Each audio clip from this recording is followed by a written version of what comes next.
Somebody wanna come?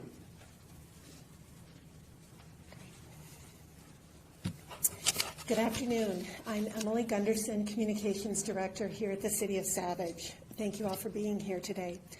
We are here to provide an update on the death investigation at Rocking Horse Ranch. This has been a really difficult time for our community, and we appreciate your patience as this investigation has unfolded. We have several people who will be speaking with you today. First, you'll hear from our mayors, Christine Kelly, followed by Police Chief Brady Juell and Scott County Attorney Ron Hocevar. Members of the Mucklebust family are also here to share a few words. After the prepared statements, Chief Juell and County Attorney Hocevar will be available to answer questions. Please note that the family will not be taking questions at this time. Now, I'd like to turn it over to Mayor Kelly. Thank you, Emily. Today marks a significant step forward in a case that has weighed heavily on our community for the last 4 months. While nothing can undo what has happened, this arrest brings us closer to answers and accountability. I want to thank Chief Juell and our entire Savage Police Force for their tireless work on this investigation. Our thanks also go out to the Scott County Attorney's Office and our law enforcement partners for their tireless efforts in making this happen. This kind of work takes patience, expertise, and dedication. And we're grateful for everyone who stayed committed to finding the truth. Most importantly, however, we recognize the family who has endured an unimaginable loss and has waited for this day. Our community has held you in our thoughts throughout this difficult time.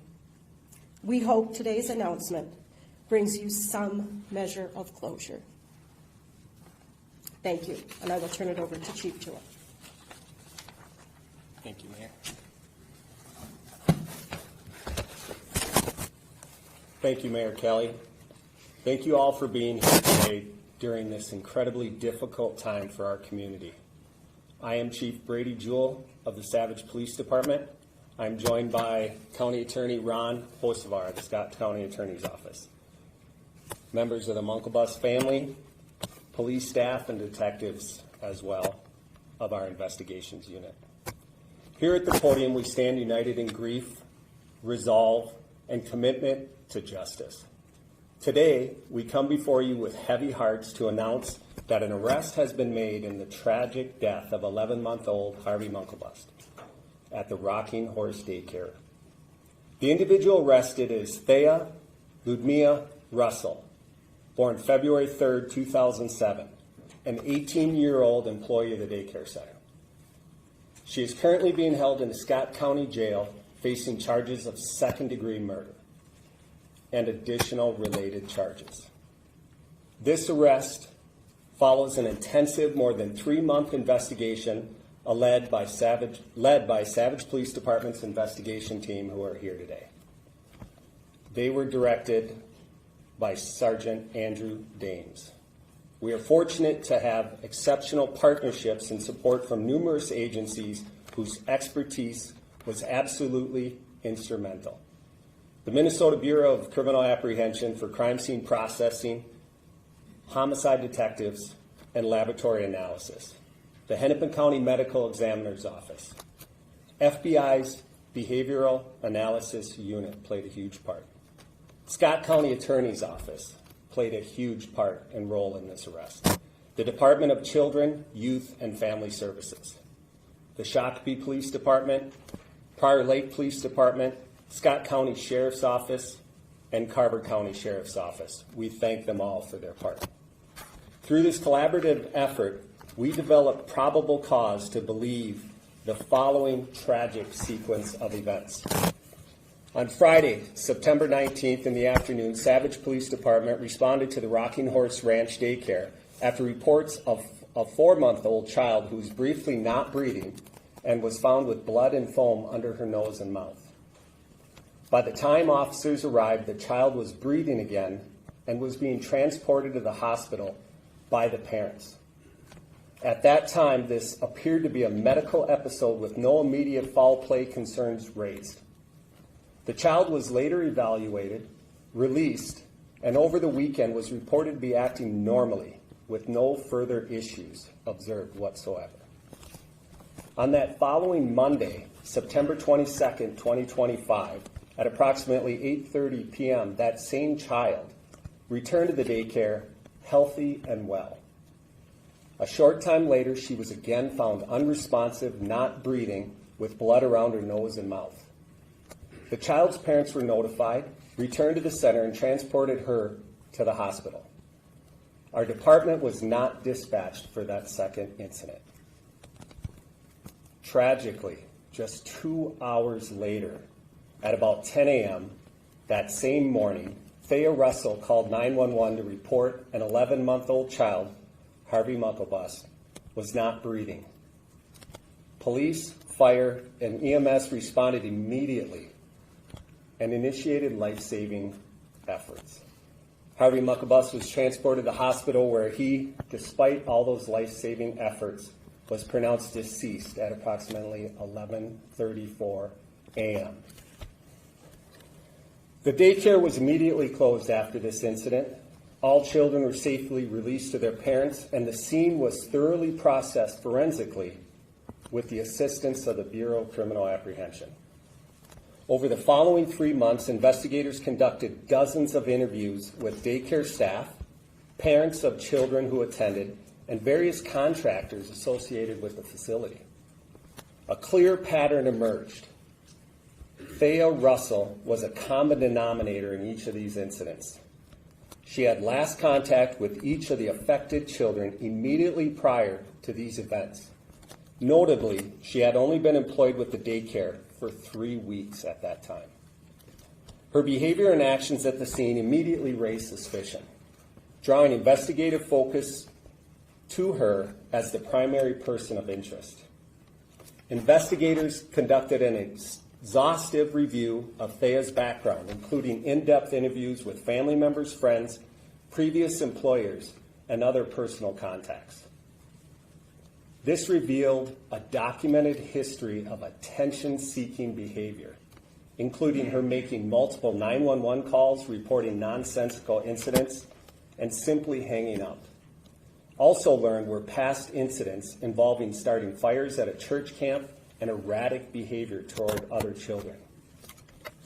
Based on the totality of the evidence in this 3 months investigation, we had probable cause to believe Thea Russell intentionally suffocated these children on 3 occasions to seek attention, and that third incident tragically resulted in the death of Harvey Mucklebust. During questioning, Thea confessed to intentionally suffocating the 2 children in an attention-seeking act. Yesterday at approximately 9:15 a.m., Thea Russell was arrested, leaving her home. She was transported to the Savage Police Department for questioning. During the questioning, Thea confessed to intentionally suffocating the 2 children in an attention-seeking act. She provided detailed descriptions of how she carried out the attempts against the life of the first victim on 2 separate occasions, and she confessed to the murder of Harvey Mucklebust. For the sake of both of the victims and their families, and withholding the specific details she admitted. There will be outlined in the pending formal complaint. I want to be perfectly clear, however. Thea Russell has confessed to the attempted murder of our first victim on 2 occasions and to the murder of Harvey Mucklebust. This is a heartbreaking case that has shaken our entire community. No words can fully express the profound sorrow we feel for the Mucklebust family and all of those affected by this crime. Our thoughts remain with Harvey's loved ones, and we are committed to supporting them through every step that will undoubtedly be a long and difficult journey. With that, I will now turn the podium over to Scott County Attorney Ron Hocevar for comments regarding the prosecution.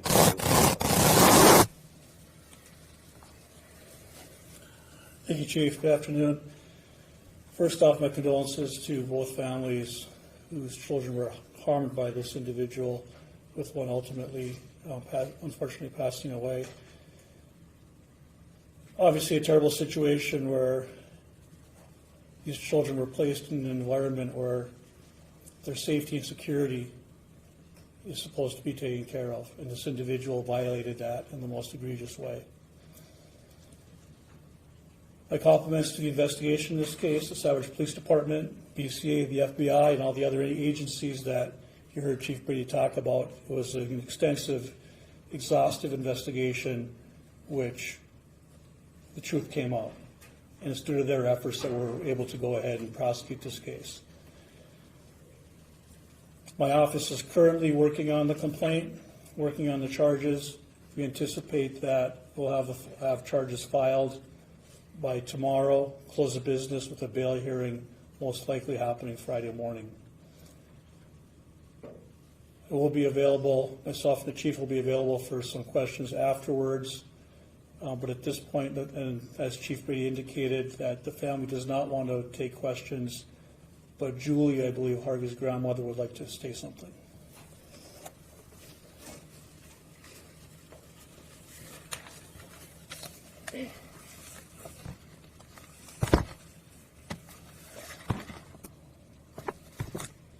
My name is Julie Mucklebest, Harvey's Nana. I am providing this statement on behalf of Harvey's dad and mom, Hunter and Catherine, his brother, and our entire family. First, we'd like to express our gratitude to the Savage Police Department, and specifically Detective Andrew Dames and his investigative team for their tireless efforts to seek the truth in Harvey's death. We appreciate the time, care, and compassion you have given our family. We would also like to thank the Scott County Attorney's Office, the Hennepin County Medical Examiner, the Minnesota BCA, FBI, and all the other agencies that assisted to providing a thorough investigation. From the moment Harvey was born, he filled our world with sunshine. His passion for playing, infectious laugh, loving heart put a smile on everybody's face. Just 5 days shy of his first birthday, he was on the move, crawling, climbing up the stairs and sliding back down, and learning to say mama and dada. He loved the time playing with his big brother, who misses him deeply. He was affectionately known as our little Harv monster. Harvey was such a blessing to our family, and his death has left a tremendous hole in our hearts. Harvey's fingerprints are on my sliding glass door, and his drool stains still show on his crib sheets. Those are the little things that I'm not ready to wash away.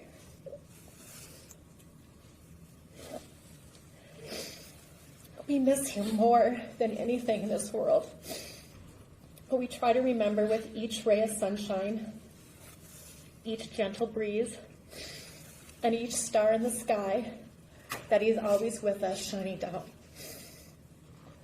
Harvey, every day we ask ourselves why it had to be you. Every day we live with the pain of what happened to you. But we promise that every day we will say your name. Every day we will continue to fight for you. And in the end, we will make sure that justice has been served. Harvey, we love and miss you. Thank you.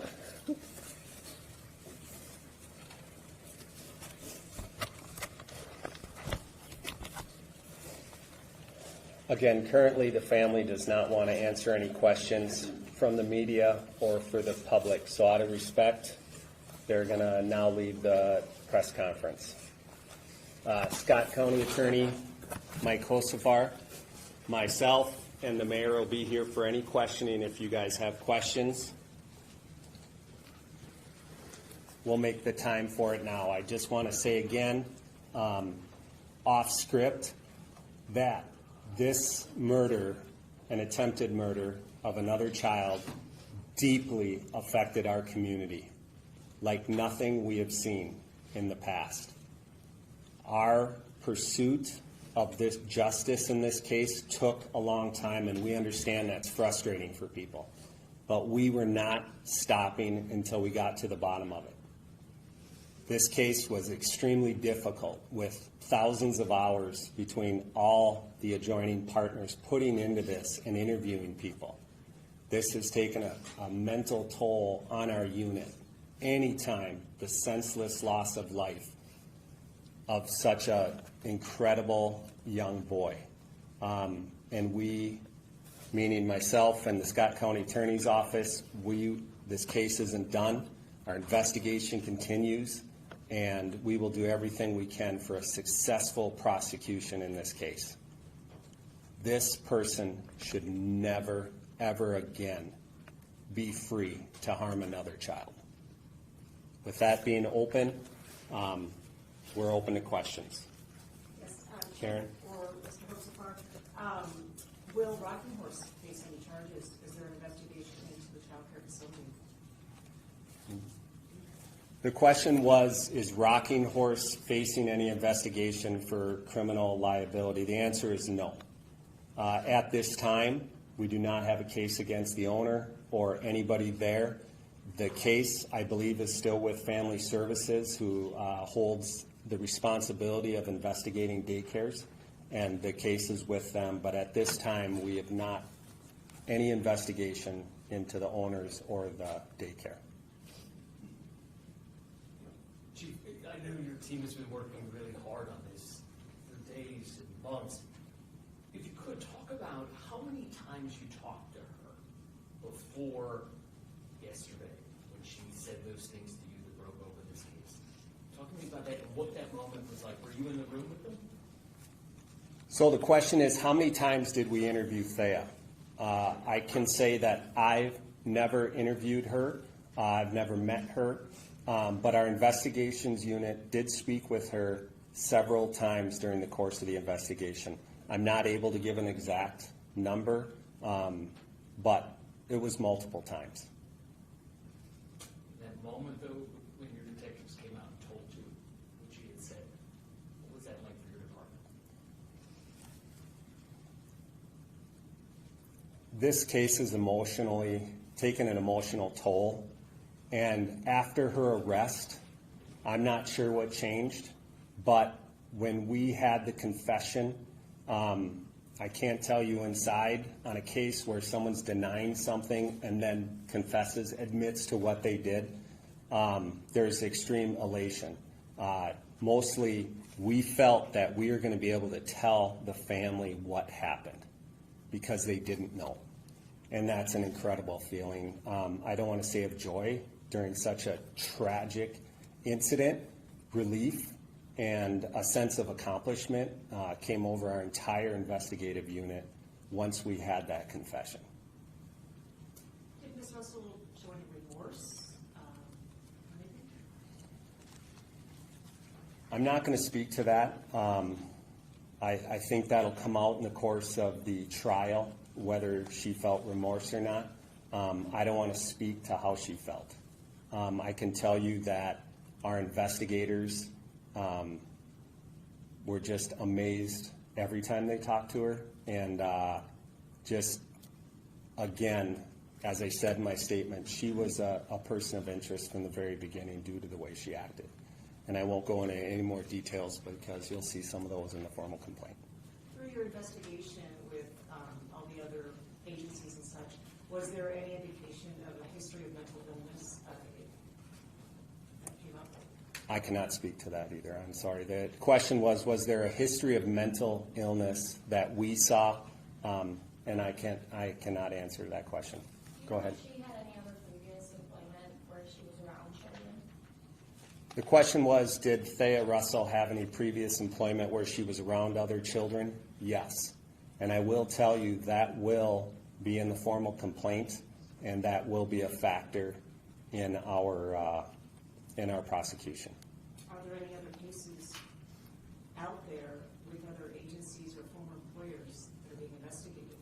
During the course of our investigation, we came across no other active investigations or any type of procedures that were being affected against her. Can you speak to the status of Rocking Horse right now, their ability to reopen and that sort of thing? The question is, what's the status of Rocking Horse Ranch's daycare's license? They are currently closed, and I do not know today's status of the daycare, but as far as my knowledge, they have not been allowed to reopen. What has been Rocking Horse's response to all of this? I know that they have actually appealed that suspension they did in September shortly after the incident. The question was, what's the response? I would say within several weeks of the start of the investigation, they discontinued contact with our police department, and we were referred to their attorney for any questioning or any needs that we had. But after those first several weeks, the relationship just became a lawyer-investigator type relationship. Chief, maybe I missed this, and my apologies if you said, what led to the arrest? What led to yesterday being today? Is that when everything was buttoned up and you felt ready to go, take this case forward before that confession? A summary of the question is, what led to the arrest yesterday and why yesterday? There's no one answer. I will refer to the county attorney's formal complaint you're going to see, but we felt that after 3 months of an exhaustive search, we had had enough, and we had enough to formulate that probable cause for the arrest. There is no one thing. It was a culmination of timing in this investigation, evidence coming back from sources that take 6-8 weeks, strategizing, personnel, the availability of the county attorney and their office to be present and during the investigation. And we had set the plan. This was the day we felt we had enough. And I will say, in my 31 years of law enforcement, this was the best executed arrest, questioning, and takedown of a murder I have ever seen. I'm extremely proud of my department's investigative unit, my staff, and the relationship we have with the county attorney. I cannot say enough how much our partners in law enforcement helped in the FBI Behavioral Analysis Unit, the FBI's regional office, and the BCA homicide investigators. They all were crucial partners in this investigation. I will not stand up here and say it was our department alone. I will say the efforts of Sergeant Andrew Dames and his team, I've never seen anything to match that. It was incredible. One more question. You had said with the second incident of the 4-month-old that police were not dispatched. Were police called? Did Rocking Horse or anyone call 911? The question is, the first victim, the second call, because of the proximity to where the child was dropped off and the incident, we believe that they felt at that time it was a medical thing, and they handled it by calling the parent, who came back very quickly, grabbed the child, and then took it for further medical examination. We believe that's the reason why we were not called. We felt that they probably followed their procedure, but we're not sure why we weren't called, but we were not. Did Rocking Horse have any surveillance inside their facilities or outside their facilities that was a part of the investigation? Question is, did Rocking Horse at the time of this incident have any surveillance cameras inside? No, they did not. This area was not under surveillance. Just that about for Ron, you mentioned a little bit, as you're working on the complaint, she's held on second-degree murder now. Could you talk about the charges you're working on? We're looking at second degree unintentional right now. For Harvey, we're looking at several counts of first degree assault on the other child. And again, as we indicated earlier, this is still an ongoing investigation. There's still things that need to be tied up.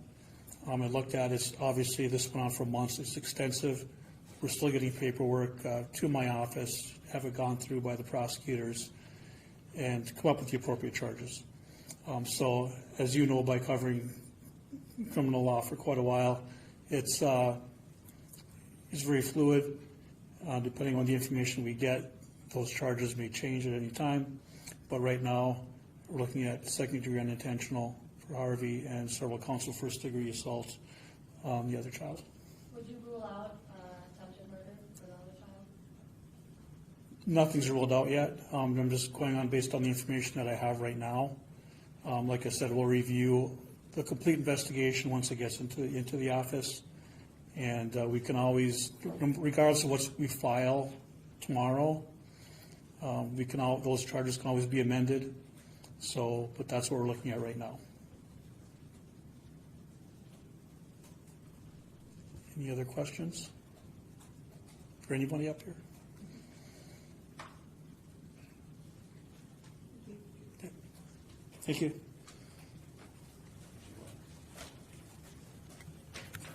I'll end this press conference by saying I appreciate all of you very much for coming and showing attention to this case. This case has weighed on our community. You could hear that in the emotion of our mayor. There are dozens of families that overnight lost their child care, and the ripple effects of that are not lost on us. This investigation was daunting, over 3 months, hundreds of pages of documents, tons of evidence, tons of reports, hundreds of hours of body camera footage, video surveillance, analysis went in to all these agencies. So the culmination of this is the arrest of Thea Russell for the murder of Harvey Munckelbust, and we'll continue to pursue and to make sure she's prosecuted to the fullest extent of the law. And anything we can do at our office, we will. Thank you very much. Appreciate your time.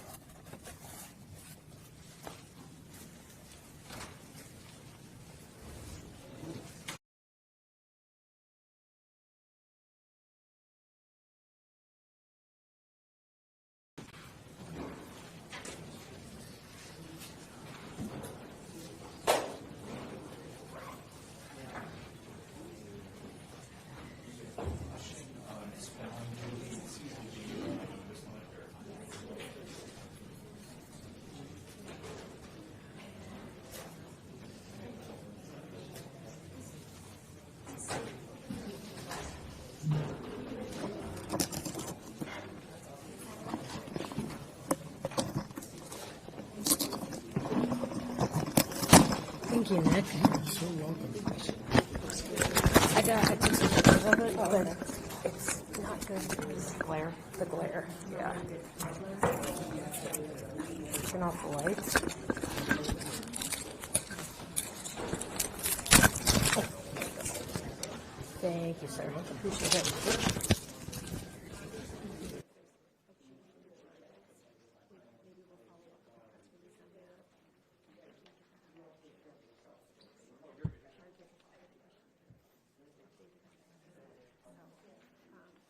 I have to say hello.